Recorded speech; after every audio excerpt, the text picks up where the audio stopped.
இன்று முதல் மலேசியாவிற்குள் நுழையும் வெளிநாட்டு வாகனங்களுக்கான VEP எனப்படும் வாகன நுழைவு பெர்மிட் முழுமையாக அமலுக்கு வந்த போதிலும் சிங்கப்பூரில் பதிவு செய்யப்பட்ட தனிப்பட்டோரின் தனிவாகன உரிமையாளர்களுக்கான தங்களது VEP பெர்மிட் அட்டையை 42,416 பேர் அல்லது 17.07 விழுக்காட்டினர் ஜூன் 29ஆம் தேதி வரை இன்னும் புதுப்பிக்காமல் உள்ளனர்.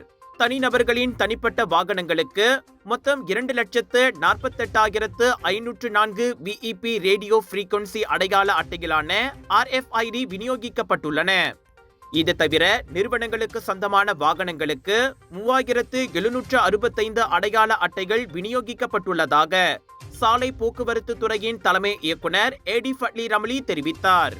இவற்றில் 2,06,088 அல்லது 82.93 விழுக்காடு அட்டைகள் தனிப்பட்டவர்களுக்கான வாகன அட்டைகள் புதுப்பிக்கப்பட்டுள்ள வேளையில் தனியார் நிறுவனங்களின் வாகனங்களுக்கான VEP அட்டைகள் முழுமையாக புதுப்பிக்கப்பட்டுள்ளன.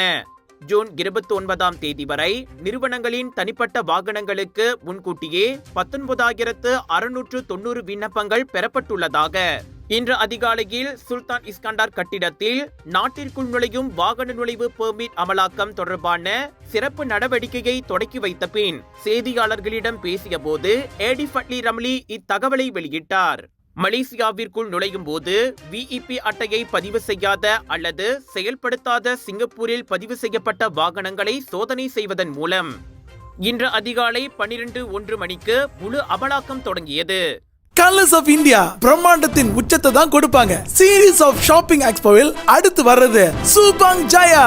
கெட் ரெடி 2 இருந்து 6 ஜூலை வரைக்கும் ஏயோன் பிக் சூபாங் ஜாயா ஸ்லாங்கோரில் 100 விதமான ஃபுட் இருக்கு. ஃபுட் ஃபெஸ்டிவல்ல குளு குளு ஏசில லஞ்ச் டின்னரை இங்கே ஃபைண்ட் அண்ட் பண்ணலாம். லட்சக்கணக்கான saris, kurta, kurtis, lehenga, wedding collections, home decor, divine items இப்படி சொல்லிக்கிட்டே போகலாம். The best part is 80% வரை discount. Get ready for mega shopping expo.